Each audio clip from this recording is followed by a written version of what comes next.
Nous sommes le 21 février 1935 et une personne va révolutionner le monde de la parfumerie et du cosmétique. Il s'appelle Armand Petitjean. Il crée la maison Lancôme. Armand Petitjean est le fils de Charles Petitjean qui était installé à Saint-Loup comme distillateur. Il crée un grand bâtiment pour installer une distillerie. Armand Petitjean vit dans le monde de la distillerie et il va rester ici jusqu'à l'âge de 10 ans parce que malheureusement son père décède en 1894 et sa mère les ramène en Belgique à Mons où il retrouve aussi le domaine de la distillerie puisque les parents de Laure Goubette étaient aussi distillateurs. Et l'entreprise malheureusement arrêtera en 1899 et de là ils partiront en Amérique du Sud avec ses frères pour remonter une nouvelle association.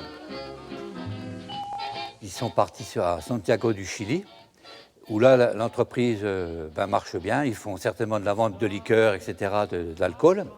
Sauf que malheureusement il y a la guerre en 1914 et Armand tient absolument à revenir en France, à Belfort, où là il va participer à la bataille de Verdun. La chance qu'il a, c'est qu'il rencontre le responsable du ministère des Affaires étrangères, donc qui en 1916 le fait revenir à Paris, à côté de lui, et lui confie une mission pour l'Amérique du Sud. Et donc il va partir au Brésil, à Rio de Janeiro, où là il va rencontrer un monsieur aussi qui est dans la parfumerie, monsieur Coty. Et l'affaire se passera très très bien, puisque M. Coty le rapatriera à Paris pour devenir directeur commercial de la maison Coty. Il se découvre un nez, pour un parfumeur c'est l'idéal, et M. Coty décède en 1934, et l'année suivante, Armand Petitjean crée la maison Lancôme.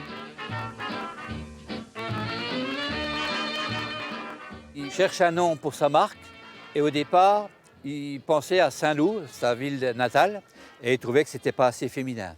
Et dans les collaborateurs qui avaient quitté la maison Coty, qui l'ont rejoint, il y a M. Dorlano, qui lui propose le nom d'un château qui est dans l'Indre, c'est Lancôme.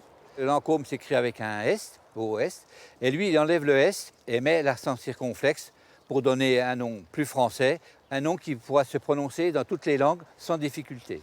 Son premier logo, ça sera le rosier, naturellement, la rose, l'angelot, et puis aussi la fleur de lotus. Ça commence très très bien, puisque en 1935, à peine installé, il réussit quand même à faire 5 parfums qu'il présentera à l'exposition universelle de Bruxelles. Et donc ça fonctionnera très très bien, puisque par la suite, il créera d'autres parfums, et notamment une crème de nuit, Nutrix, qui aujourd'hui est toujours d'actualité et dans le même procédé. Mais surtout, c'était un visionnaire. En 1942, il crée une école parce qu'il estime que pour pouvoir vendre ses produits comme il faut les connaître. Il s'installera aussi Faubourg Saint-Honoré pour avoir une vitrine dans le milieu du luxe, à côté de Vendôme. Et puis, dans certains milieux, on disait qu'en France, on a un mot pour décrire la beauté, c'est Lancôme. Parce qu'elles ont toujours été considérées comme les ambassadrices du charme et de l'élégance française, il était naturel que les hôtesses de l'air fussent conviées en voisine à l'inauguration de la nouvelle usine de la beauté qui vient de s'ouvrir à Chevilly-la-Rue. La beauté... En 1950, l'entreprise tourne très bien. La chose qui va arriver, c'est qu'en 1955, son épouse, Nelly Evard, va décéder. Armand Petitjean va être très très peiné, très touché.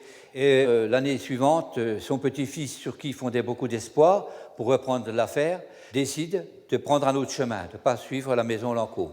Et en 61, malgré tout, son fils Armand Marcel reprendra l'affaire, mais pour la vendre à la maison L'Oréal en 64. Et ça sera la fin de la participation de la maison Petitjean dans la maison Lancôme. Nous avons décidé de rendre hommage à Armand Petitjean, étant un enfant de Saint-Loup. Alors, on va mettre à disposition le château de Maillard, qui appartient à la commune, pour faire une exposition, pour dire aussi à la population qu'on peut être né à Saint-Loup-sur-Semouse dans un milieu rural et puis arriver à faire quelque chose de grandiose au niveau mondial. Donc, à Saint-Loup-sur-Semouse, on peut faire des belles choses.